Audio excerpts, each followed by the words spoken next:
Hey hello, balik lagi di channel Spoiler Moon dan kita akan lanjutkan lagi kisah hidup Fang Yuan.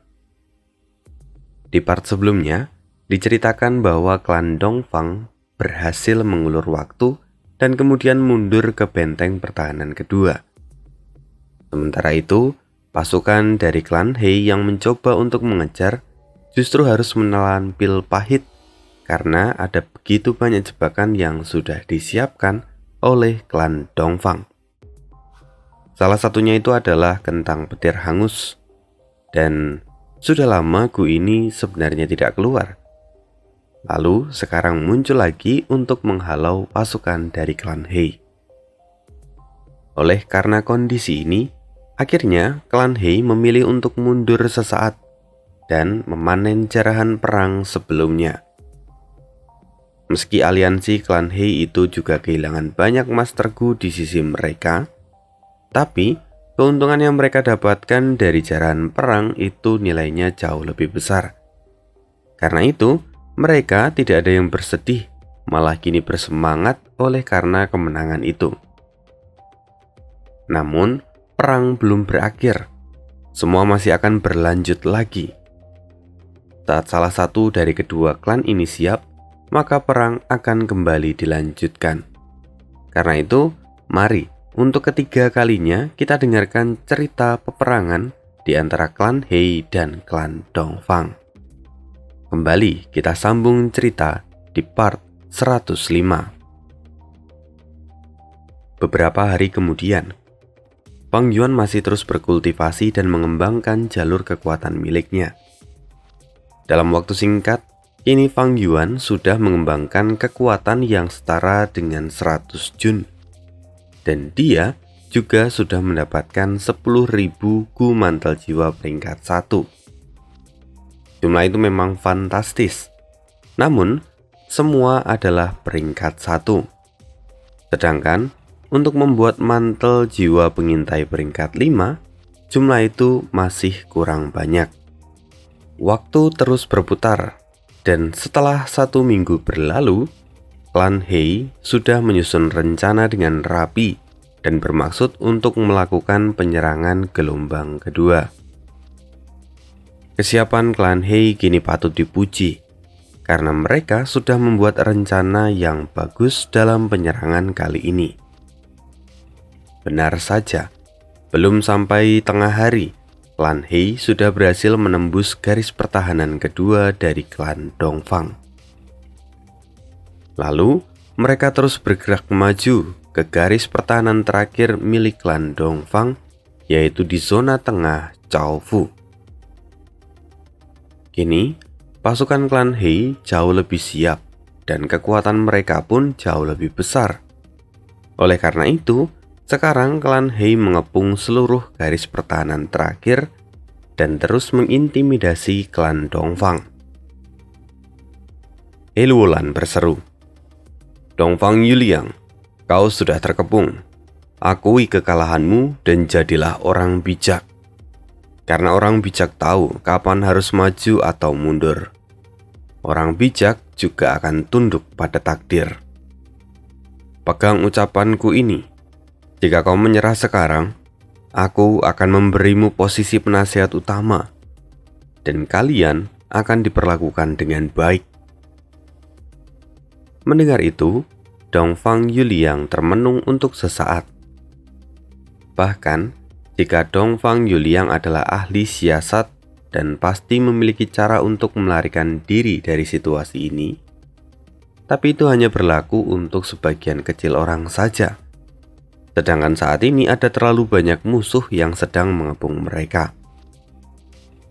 Dalam situasi ini, mungkin hanya Fang Yuan yang bisa melarikan diri. Ceritanya sama seperti saat Fang Yuan ada di puncak Gunung Sanca. Sekarang ekspresi Dongfang Yuliang terlihat semakin suram. Terlebih saat melihat perang yang masih terus berlangsung. Dia tahu bahwa saat ini mereka hanya mengulur waktu dan menunda kekalahan mereka sendiri.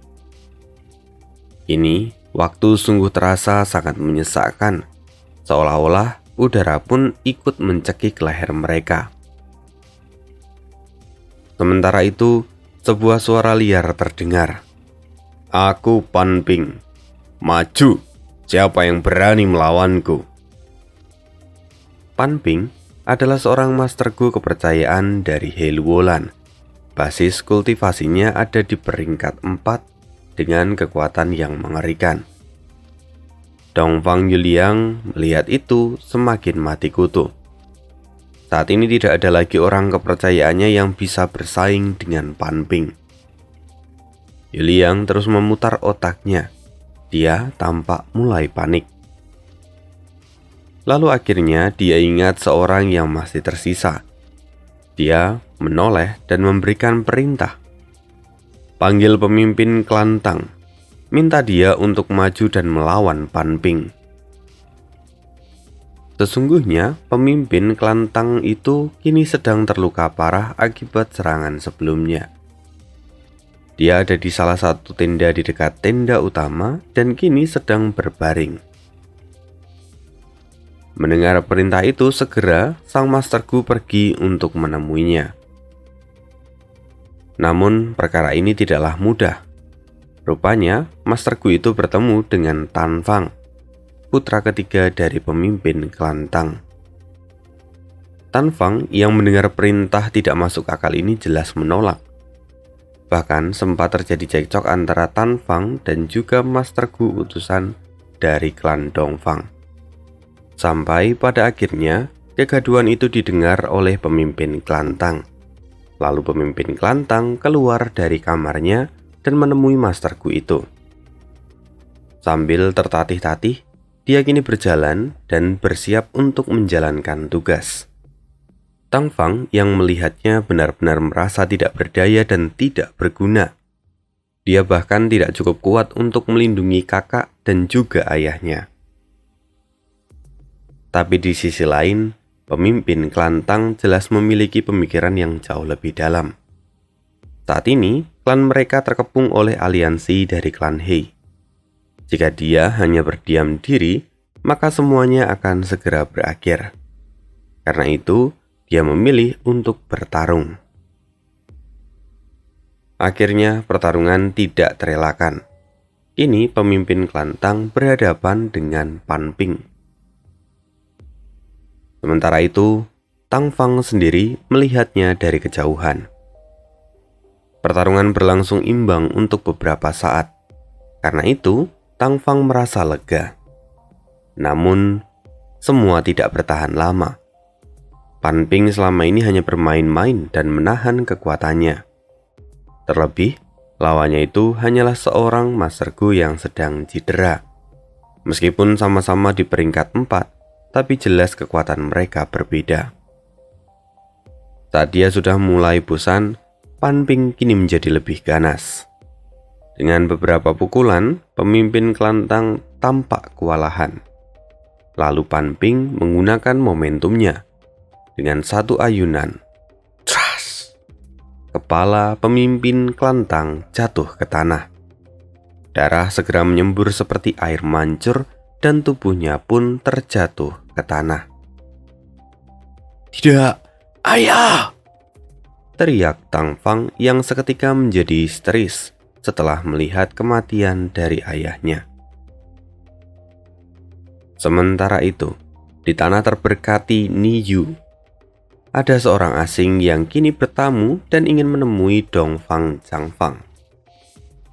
Dongfang Zhangfang membukakan pintu dan segera orang itu masuk.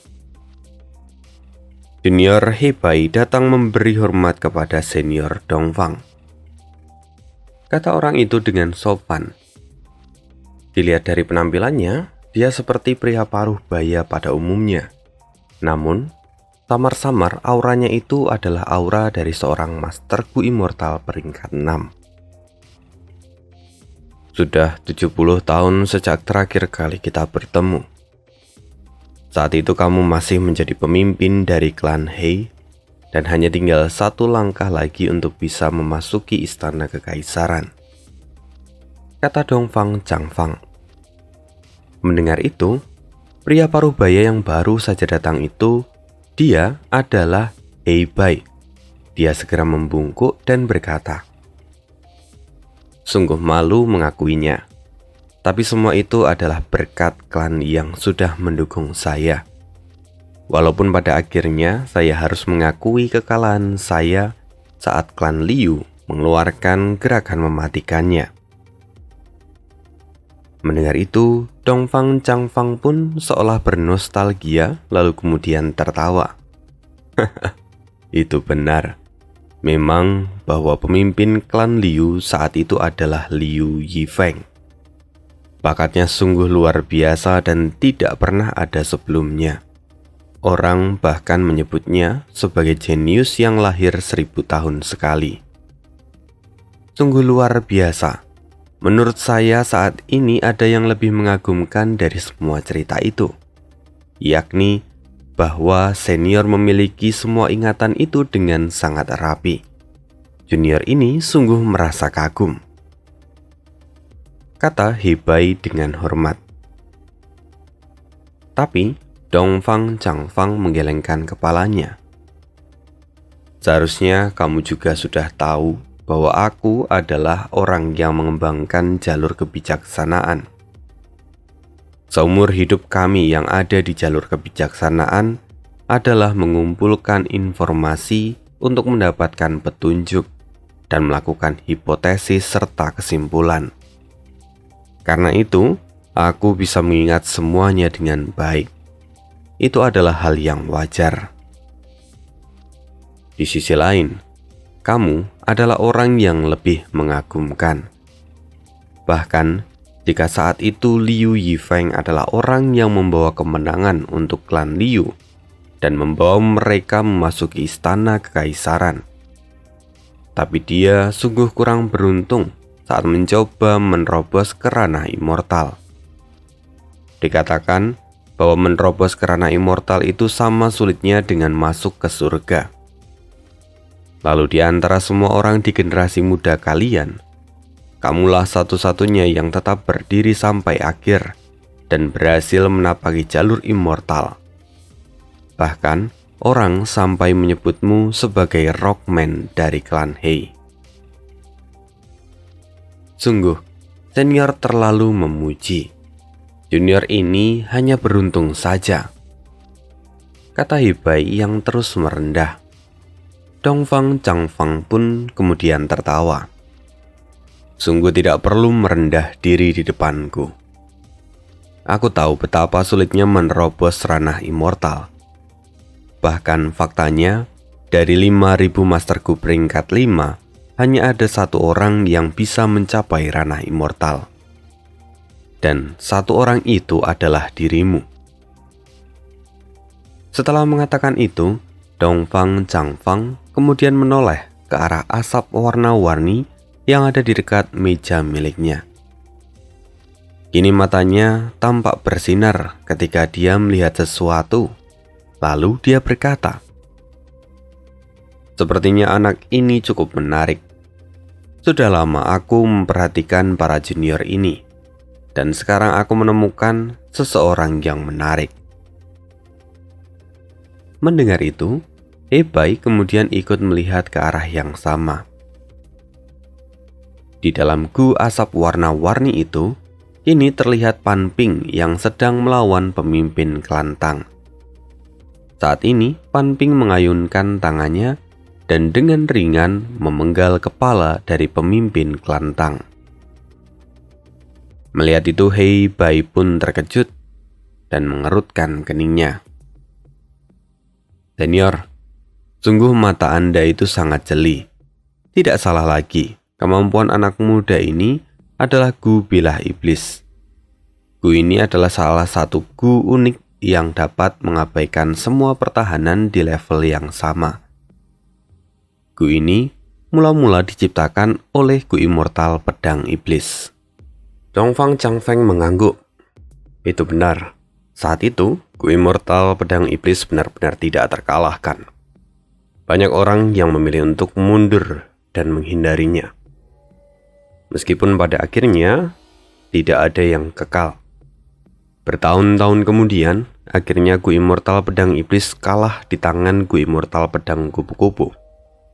Lalu sejak itu, Ku immortal pedang iblis tidak pernah lagi muncul. Kubilah iblis pun hilang seolah ditelan bumi. Tapi rupanya pemuda ini bisa mendapatkannya. Sungguh dia sangat beruntung. Senior sungguh berwawasan luas, kata Hebai yang memuji dengan penuh kekaguman. Terlepas dari semua itu, memang Dongfang Changfang adalah orang yang hebat. Short story, saat dulu dia dilahirkan, klan Dongfang itu sungguh mengalami kemunduran yang besar. Lalu berkat semua rencana yang ia buat, dia akhirnya mampu membawa klan Dongfang kembali bangkit menjadi salah satu klan besar di dataran utara. Dia sungguh adalah pilar terbesar dari klan Dongfang. Sayangnya, usianya tidak lama lagi. Ia sudah meramalkan semua itu akan terjadi. Karena itu, sebelum ia mati, ia ingin meninggalkan warisannya. Dan karena itu juga beberapa puluh tahun terakhir, dia sudah mencari calon penerus yang layak. Dari semua kandidat, hanya Dongfang Yuliang yang terbaik. Meskipun Dongfang Yuliang itu masih belum cukup untuk memenuhi semua ekspektasi dari Dongfang Changfang. Perlahan Dongfang Changfang menghela nafas panjang. Dongfang Yuliang, anak ini memiliki bakat, namun hati adalah rintangan terbesar untuknya. Dia kalah kekuatan, tapi dia masih membagi kekuatannya untuk melindungi adiknya. Oleh karena itu, dia kini harus menelan pil pahit dan dipermalukan. Setelah semua yang ia lakukan, pada akhirnya dia dikalahkan. Aku sedikit malu menunjukkan ini padamu. Dongfang Changfang perlahan tersenyum ringan saat melihat gambaran dari Dongfang Yuliang. Kini, pasukan Dongfang sungguh sudah dikalahkan. Dongfang Yuliang tidak lagi mampu melawan. Karena itu pasukan dari klan He kini mulai masuk ke camp klan Dongfang untuk menjarah dan mengambil para tawanan. Hebai pun tersenyum. Menang dan kalah adalah bagian dari sebuah perang. Tidak ada yang salah dengan hal itu. Saat kita gagal, masih ada kesempatan berikutnya. Menurut saya, dengan dasar kekuatan yang dimiliki oleh Dongfang Yuliang, dia sudah melakukan tugasnya dengan sangat baik.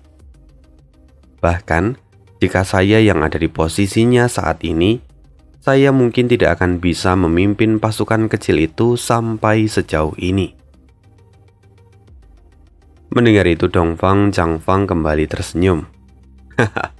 Apa yang kau katakan itu memang benar. Lalu, perlahan ekspresinya mulai berubah menjadi serius. Dongfang Changfang berkata lagi, kedua klan kita adalah keturunan langsung dari The Great Sun.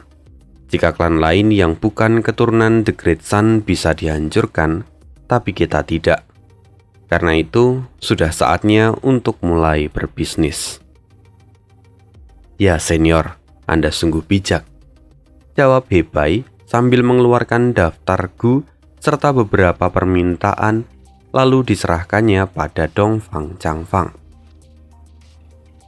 Bisnis apa yang sebenarnya mereka lakukan? Itu adalah sebuah aturan kuno yang ada di dataran utara. Aturan yang lahir dari para keturunan The Great Sun. Seperti yang dikatakan Dongfang Changfang, jika klan luar hancur, maka itu tidak akan menjadi masalah. Tapi tidak untuk keturunan The Great Sun. Mereka tidak boleh hancur dengan mudah. Karena itu, setiap selesai perang, mereka akan melakukan transaksi penebusan untuk mengambil kembali para tawanan dari klan yang kalah. Ini adalah aturan kuno. Bagi siapapun yang melanggar, maka hukum ilahi akan dijatuhkan. Di masa lalu, pernah ada satu klan yang melanggar. Lalu keesokan harinya, seluruh klan dilenyapkan, dihancurkan, bahkan hingga bayi yang ada di dalam kandungan pun tidak luput dari semua itu. Sejak itu, semua orang mengikuti aturan. Tidak ada yang berani menentang. Karena itu juga sekarang Dongfang Changfang melakukan bisnis dengan He Bei selaku tetua agung dari kedua klan. Di sini juga ada satu keunikan, bahwa tetua agung memang tidak akan terlibat langsung dalam pertarungan di dunia fana. Mereka hanya akan menyaksikan dari balik layar dan menyelesaikan urusan mereka setelah selesai perang. Sekarang, Dongfang Changfang membaca seluruh tuntutan dan permintaan dari He Bei. Meskipun Dongfang Changfang bisa melihat bahwa semua itu adalah barang yang langka dan sulit untuk dipenuhi, tapi dia tidak menyangkalnya sedikit pun. Dongfang Changfang kemudian berkata, "Pemenang mengambil segalanya. Karena kami gagal, maka ini adalah harga yang kecil. Aku akan membayarnya." Setelah itu transaksi pun selesai. Sebuah cincin cahaya raksasa tiba-tiba muncul di langit kota Chaofu. Lebarnya kira-kira 60 meter. Dari dalam cincin itu, seorang master Gu wanita perlahan keluar dan memegang sebuah tanda di tangannya. Lalu, perlahan wanita itu mendatangi He Luolan dan berkata, "Saya utusannya. Saya di sini untuk membawa kembali klan Dongfang," kata wanita itu tanpa ekspresi. Mendengar itu, He Luolan langsung mengerti dan melepaskan seluruh klan Dong. Seluruh klan Dong kini berjalan menuju cincin cahaya itu untuk dipindahkan. Sedangkan Dongfang Yuliang adalah yang terakhir. Dan sebelum dia pergi, dia berkata, "Kita akan bertemu lagi," katanya pada He Luolan. Dari kejauhan, Fang Yuan menyaksikan semua ini. Dia tahu bahwa inilah tradisi dari dataran utara. Sebagai orang luar, ia hanya akan mengamatinya. Tapi, dia akan terus bergerak dan membuat rencananya sendiri. Ya, begitulah hidup. Tidak ada yang tahu apa yang akan terjadi. Sementara itu, mungkin banyak orang yang bertanya-tanya, mengapa klan Dongfang bisa diselamatkan di akhir perang ini? Mengapa klan lain, seperti 3 klan yang dihancurkan oleh Fang Yuan, ataupun klan yang dihancurkan oleh klan Ma tidak memiliki kesempatan seperti klan Dongfang? Tadi, alasannya dijelaskan, bahwa ini adalah tradisi untuk keturunan The Great Sun. Mereka tidak bisa dihancurkan begitu saja. Karena itu setelah perang akan terjadi diskusi di antara kedua Gu Immortal dari klan masing-masing. Lalu siapapun yang tidak taat, itu akan dimusnahkan oleh kekuatan ilahi. Lantas bagaimana dengan klan yang sudah hancur? Ada banyak kemungkinan. Salah satunya, mereka itu mungkin bukan keturunan langsung dari The Great Sun, atau mereka adalah klan kecil yang bahkan tidak memiliki seorang Gu Immortal di belakangnya. Karena itu, mereka hanya bisa menerima nasib mereka saja. Sama seperti hukum rimba, hanya yang terkuat yang bisa bertahan, hanya yang memiliki kekuatan yang memiliki jalan untuk hidup. Perang antara Dongfang dan klan He sudah selesai. Kini kita akan menampaki cerita yang baru. Cerita kali ini dimulai dari tempat yang jauh, tempat yang menjadi basis pertahanan dari klan Ma. Kita akan coba masuk ke dalam sebuah ruangan yang terlihat sangat bersih dan rapi. Bahkan aroma ruangan itu juga sangatlah wangi. Di sana terlihat pemimpin muda dari klan Ma, yaitu Ma Yingjie. Dia duduk di atas bantal sambil menundukkan kepalanya dan membantu membereskan pekerjaan ayahnya. Pekerjaan tentang administrasi. Sejak klan Ma melancarkan serangan diam-diam pada klan Fei, mereka terus berkembang menjadi lebih besar. Setelah itu, mereka juga berlanjut mengikuti pertemuan pahlawan di Tianchuan, di mana klan Ma juga berhasil menundukkan klan Cheng. Lalu setelah itu, klan Cheng sepakat untuk berada di bawah naungan klan Ma. Karena itu, kekuatan klan Ma pun meningkat beberapa kali lipat dan menjadi kekuatan yang sangat besar. Setelah itu, klan Ma pun pergi ke arah barat daya, menuju ke arah istana kekaisaran. Lalu, sepanjang perjalanan, mereka juga terus melahap klan-klan kecil dan menjadi lebih besar lagi. Singkat cerita, klan Ma akhirnya tiba di Danau Cermin dan tertahan di sana. Semua ini karena klan Ma bertemu dengan klan Song, yang mana kekuatan mereka itu setara. Sejak itu, mereka segera membangun garis pertahanan mereka di tepi Danau Cermin. Mereka masih mencari cara untuk mengalahkan klan Song dan juga untuk menyerap mereka. Sementara itu, kini seorang Master Gu investigasi datang dan hendak memberi laporan. "Tuan Muda, bawahan hendak menyampaikan laporan," katanya. "Masuk," jawab Ma Yingjie. Tapi sebelum Master Gu itu masuk, para penjaga menghentikannya. "Apa kau bodoh? Dan apa kau tidak tahu aturan? Ganti sepatumu itu dulu. Jangan sampai kau mengotori karpet yang ada di dalam." Mendengar itu, Master Gu investigasi segera meminta maaf dan menggantinya dengan yang baru. Lalu, dia perlahan masuk untuk bertemu dengan Ma Yingjie. "Bawahan menyapa Tuan Muda. Saya membawa informasi tentang pertemuan pahlawan Yutian dan wilayah Chaofu." Setelah itu, Master Gu itu melaporkan tentang apa yang terjadi pada klan He dan juga kemenangannya atas klan Dongfang. Mendengar semua itu, nafas Ma Yingjie terasa sedikit berat. Jadi klan He berhasil mengalahkan klan Dongfang. Sungguh luar biasa. Pertarungan pertama biasanya akan menjadi batu pijakan yang kokoh.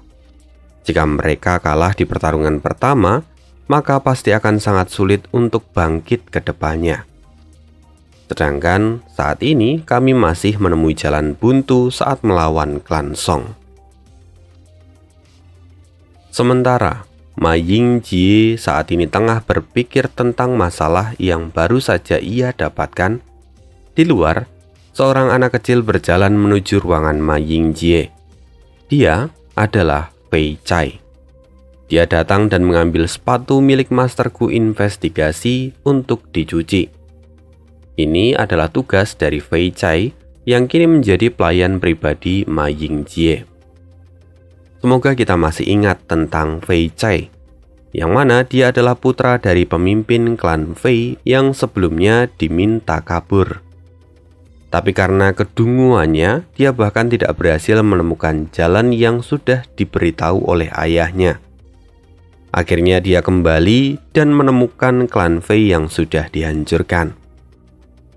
Secara kebetulan juga, Ma Yingjie melihat Fei Chai yang menangisi kematian ayahnya, lalu kemudian mengangkatnya menjadi pelayan pribadinya. Saat ini, Fei Chai memiliki tugas untuk membersihkan sepatu yang ada di sana, lalu mengembalikannya sebelum sang tamu itu pergi. Tapi rupanya kali ini agak berbeda. Fei Chai memang mengambil sepatu dari Master Gu investigasi itu. Tapi tidak hanya itu. Dia juga mengambil satu pasang sepatu lagi. Lalu ia segera membawanya ke tepian kolam.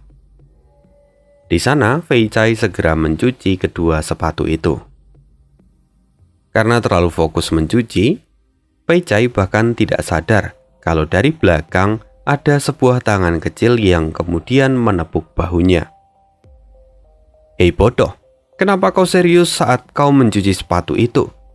Bahkan sepatu itu tidak akan lari jika kau mengerjakannya sambil melamun." Fei Chai pun kaget dan segera berbalik. Di sana, dia melihat seorang gadis kecil yang seumuran dengannya. Dia cantik dan tampak mengemaskan. Pada kesempatan lain, kita juga bisa mengenali gadis ini. Dia adalah karakter yang sudah pernah muncul sebelumnya. Dialah Zhao Lianyun. putri dari pemimpin klan Zhao. Mereka yang sebelumnya diminta bergabung dengan aliansi klan Dongfang, tapi mereka malah memilih untuk menghindari perang dan pergi bergabung dengan klan Ma. "Oh, itu Anda, Nona Xiaoyun," kata Fei Chai yang tampak gembira ketika melihat Zhao Lianyun. Ya, bagaimanapun, selain usia mereka yang sepantaran, Zhao Lianyun itu adalah satu-satunya orang di sana yang bisa dia sebut sebagai teman. Lantaran yang lain itu sudah jauh lebih tua, dan mereka semua juga memperlakukan Fei Chai dengan tidak adil. Bahkan, mereka juga sering membuli Fei Chai. "Ah, Nona Xiaoyun, aku punya sesuatu untukmu," kata Fei Chai sambil menurunkan suaranya dan berbisik ke arah Zhao Lianyun.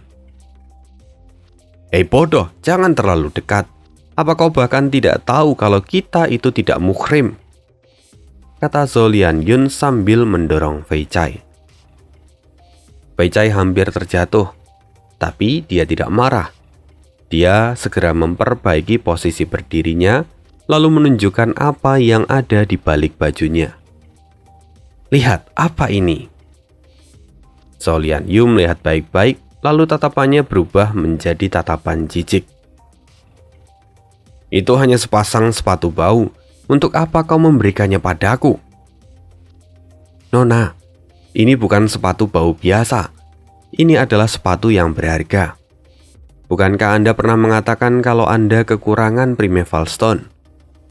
Ambillah ini, dan Anda bisa menjualnya di pasar gelap untuk mendapatkan beberapa Primeval Stone," kata Fei Chai. Zhao Lianyun mengerutkan keningnya. Bagaimana kau bisa begitu bodoh? Menyalahgunakan posisimu dan menyelundupkan properti seperti ini? Apa kau sudah bosan hidup? Jika memang kau mau mencuri, lebih baik kau ambil saja itu dan jual sendiri. Setidaknya kau butuh untuk mengganti pakaian baumu itu. Lagi pula, uang sakuku berpuluh-puluh kali lipat lebih banyak dibandingkan dengan harga sepatu bau itu. Mendengar itu, Fei Chai tampak mengusap hidungnya dan menggelengkan kepala. "Tidak, Nona, tidak perlu. Aku masih bisa memakai ini. Pakaian ini masih layak untukku. Lagi pula, aku tidak menyalahgunakan posisiku. Para senior juga melakukan hal yang sama. Mereka sudah melakukan ini berulang-ulang karena selalu ada masterku yang meninggalkan sepatunya di depan pintu. Jadi ini bukan masalah. Tenanglah, Nona." Zhao Lianyun menyadari bahwa memang ular dan tikus itu punya cara hidup yang berbeda. Sama seperti para pelayan ini yang melakukan banyak hal untuk bertahan hidup. Sama juga seperti dirinya sendiri, dia memilih bergabung dengan klan Ma, lalu menjalin hubungan dengan seorang pelayan bau. Tapi dia melakukan ini bukan tanpa alasan. Dia melakukannya adalah untuk mencari informasi. Saat sedang memikirkan semua itu, tiba-tiba sebuah teriakan terdengar. "Fei Chai, di mana kamu? Kamu dalam masalah sekarang. Berani-beraninya kau mengambil sepatu dari Tuan Muda. Kau sungguh tidak bisa dimaafkan. Tuan Muda memintamu untuk menghadap." Itu adalah salah satu suara dari pelayan senior yang juga melayani Ma Yingjie. Mendengar ini, ekspresi Fei Chai seketika berubah menjadi pucat. "Oh tidak, aku ditemukan. Nona Xiaoyun, pergilah. Ini tidak ada hubungannya denganmu. Saya tidak bisa melibatkan Anda dalam masalah ini." Mendengar itu, ekspresi Zhao Lianyun pun berubah. Dia kemudian berkata, "Fei Chai, dengarkan aku." Setelah itu, Zhao Lianyun memberikan sebuah kain sutra dan kemudian memberi tahu Fei Chai tentang beberapa hal. Setelah mendengar semua yang dikatakan oleh Zhao Lianyun, Fei Chai pun tampak lebih tenang dan kemudian berjalan menuju ke ruangan Ma Yingjie. Di tengah jalan dia bertemu dengan para seniornya. Mereka semua mengolok Fei Chai dan bahkan ingin memukulnya. Tapi kini Fei Chai tampak berbeda. Dia kini terlihat lebih berani. Dan sebelum sebuah pukulan itu mendarat ke tubuh Fei Chai menghalaunya dengan tangan dan berkata, "Tuan muda memintaku untuk menghadap. Jadi kenapa kau mencoba menghentikanku?" Tatapan Fei Chai tampak dingin. Sementara itu, dari kejauhan, Ma Yingjie melihat semua ini, dan dia tampak mulai tertarik akan keberanian dari Fei Chai. "Bawahan menyapa pemimpin muda," kata Fei Chai yang kini berlutut di hadapan Ma Yingjie. Ma Yingjie memandangnya dan berkata, "Kudengar kau mengambil sepatuku. Apa kau sungguh mencurinya?" "Bawahan ini tidak akan berani mencuri sepatu Anda, Tuan Muda," jawab Fei Chai dengan tenang. Sementara itu para senior pun berseru, "Dia berbohong. Lihat saja bajunya menggembung. Itu pasti adalah sepatu dari Tuan Muda." Ma Yingjie memandang Fei Chai dan berkata, "Apa yang ada di bajumu?" Fei Chai segera mengeluarkan sebuah buntalan yang dilapisi oleh kain sutra. Lalu perlahan dia membukanya. Benar, di sana ada sepasang sepatu milik Ma Yingjie. Ma Yingjie kini tampak dingin dan berkata, "Jika kau tidak mencurinya, lantas kenapa sepatuku ada di tanganmu?" "Tuan muda, Anda adalah orang yang bijaksana dan baik hati. Sekiranya Anda mau mendengarkan penjelasan dari saya," kata Fei Chai dengan hormat. "Maka katakanlah." Fei Chai pun mengangguk lalu berkata, "Tuan muda, ayah saya meninggal karena para pengkhianat yang melakukan kudeta. Lalu saat itu Anda datang dan melenyapkan para pengkhianat. Bagi saya, itu adalah sebuah anugerah. Anda sudah membantu saya membalaskan dendam saya. Karena itu, saya juga ingin membalas kebaikan Anda. Tapi apa yang bisa saya lakukan? Saya hanyalah manusia fana. Saya tidak punya kekuatan untuk menerobos pasukan musuh. Saya juga tidak pandai jika harus memberikan masukan strategi pada Anda. Saya ini hanya seorang pelayan pribadi. Karena itu saya ingin berguna untuk Anda. Sebelumnya, saya melihat sepasang sepatu tuan muda yang tergeletak di sana. Saya tahu jika itu dibiarkan, maka sepatu itu akan menjadi dingin. Karena itu, saya pergi ke pasar, membelanjakan semua upah saya dan membelikan kain sutra ini. Saya datang dan membungkus sepatu itu, supaya nanti ketika Anda menggunakannya, sepatu itu tidak lagi terasa dingin. Tuan muda, saya masih muda.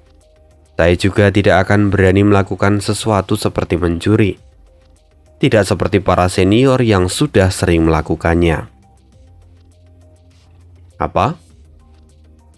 Apa maksudmu? Apakah para senior sudah sering mengambil sepatu untuk diri mereka sendiri?"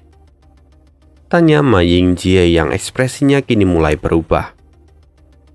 "Benar, Tuan.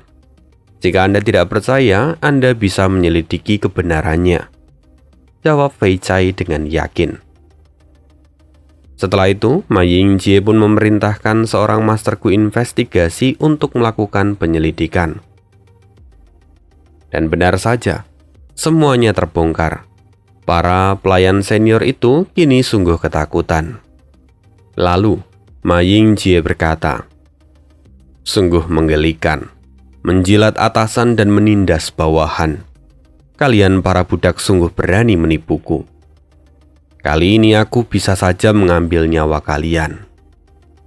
Tapi akan kukatakan pada kalian, sekarang pergi ke kamp perbekalan Bersihkan tempat itu dan juga jambang tempat kotoran.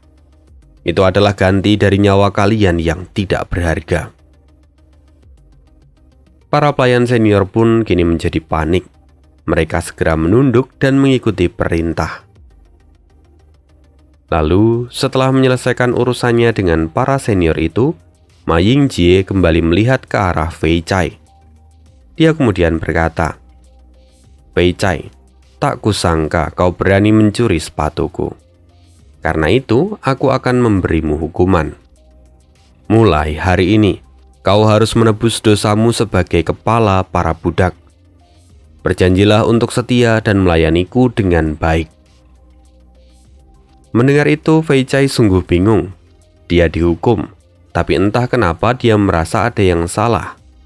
Lalu, kemudian, akhirnya dia sadar bahwa hukuman ini rupa-rupanya adalah sebuah promosi. Dengan segera Fei Chai bersujud dan mengucapkan terima kasih. Mendengar itu, Ma Yingjie kemudian berkata, "Baiklah, sekarang pergilah. Kau harus mengabdikan dirimu untuk melayaniku sampai mati." "Baik, Tuan," jawab Fei Chai. Dia kini berjalan dan hendak mencari Zhao Lianyun. Setelah beberapa saat mereka pun akhirnya bertemu. Fei Chai menceritakan semuanya. "Apa? Sungguh? Kau diangkat menjadi kepala budak?" Mata Zhao Lianyun pun berbinar. Meskipun dia yang merencanakan semua ini, tapi Zhao Lianyun bahkan terkejut dengan hasil yang diterimanya. Lantaran rencana ini sungguh berbahaya dan bisa saja nyawa Fei Chai itu dipertaruhkan. Tapi saat ini, Fei Chai malah diangkat menjadi kepala budak. Itu adalah keuntungan yang besar. Dengan Fei Chai yang menjadi kepala budak, maka Zhao Lianyun bisa mencari informasi dengan jauh lebih mudah. Terlepas dari semua itu, jujur aja dari sebelumnya muncul beberapa hipotesis di kepala Ane terkait dengan Fei Chai itu sendiri. Salah satunya adalah anak yang diambil oleh Ma Yingjie pada saat penyerangan di klan Fei itu adalah Fei Chai. Dan pada part kali ini rupanya hipotesis itu benar. Lalu mungkin kedepannya Fei Chai ini adalah sosok yang sangat legendaris, yaitu Ma Hongyun. Mungkin nanti Fei Chai akan diangkat menjadi anggota klan Ma yang resmi dan mendapatkan nama Ma Hongyun. Mungkin. Mari kita cari tahu lagi di part-part berikutnya. Sekian dulu cerita untuk hari ini. See you again di next video dan bye.